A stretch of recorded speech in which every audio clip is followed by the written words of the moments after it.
Hi friends, welcome to Biology Made Easy. Today in this video we'll discuss about central dogma.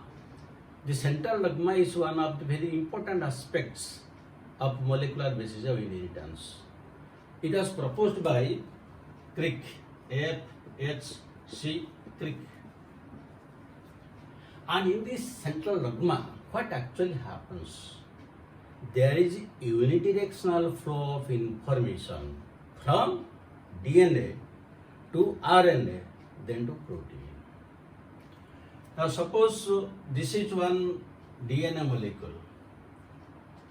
It will give rise to one RNA molecule. And then RNA molecule will translate into different types of proteins. So this is DNA, this is RNA, and these are the proteins.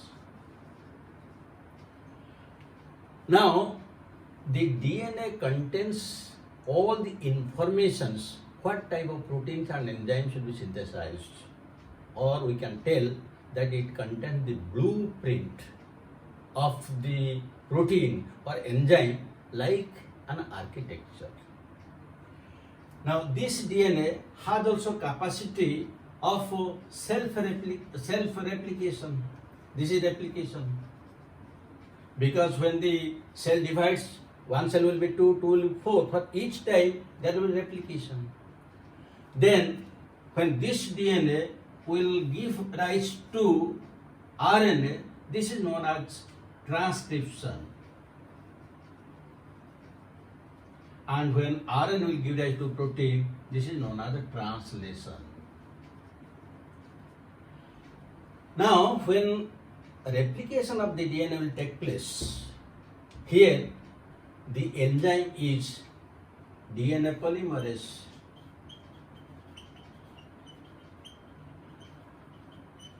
And this DNA polymerase is the DNA dependent DNA polymerase. When a transcription is taking place, here the enzyme is RNA polymerase. And here the enzyme RNA polymerase is DNA dependent RNA polymerase. And when this mRNA will give rise to different type of proteins, so that is peptide transferase, that we will discuss separately. So here you see the information which is present in the form of coded languages in the DNA is transcribed to RNA and translated to proteins. That means there is a unidirectional flow of information which is known as central dogma or central dogma hypothesis, which is very, very important in the molecular basis of inheritance. So this was proposed by F.H.C. Crick, but Temin and Baltimore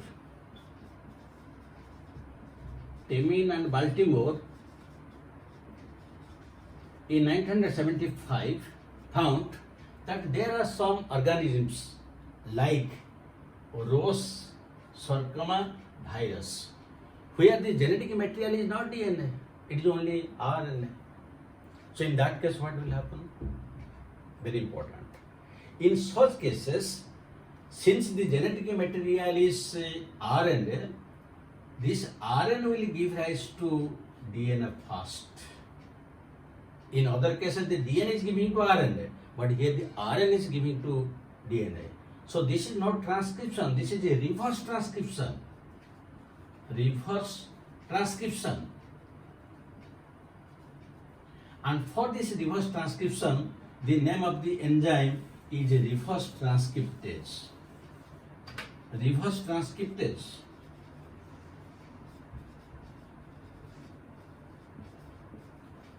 Now, for the discovery of this reverse transcriptase in Ross sarcoma virus, they were awarded Nobel Prize. And this reverse transcriptase enzyme has a lot of importance in biotechnology, which we will discuss when we will discuss biotechnology. Now, this after the reverse transcription from the RNA, it gives rise to DNA. Then again, the DNA will give rise to mRNA, then mRNA will give rise to protein. That is reverse flow. So this is the idea about central dogma. But in the present day, this concept is slightly changed, because instead of single genes, the entire genome is studied. This is genome. When the entire genome will be transcribed, it will give rise to transcriptome. So this is by the method of transcription. And the entire transcriptome will be translated and it will be proteome.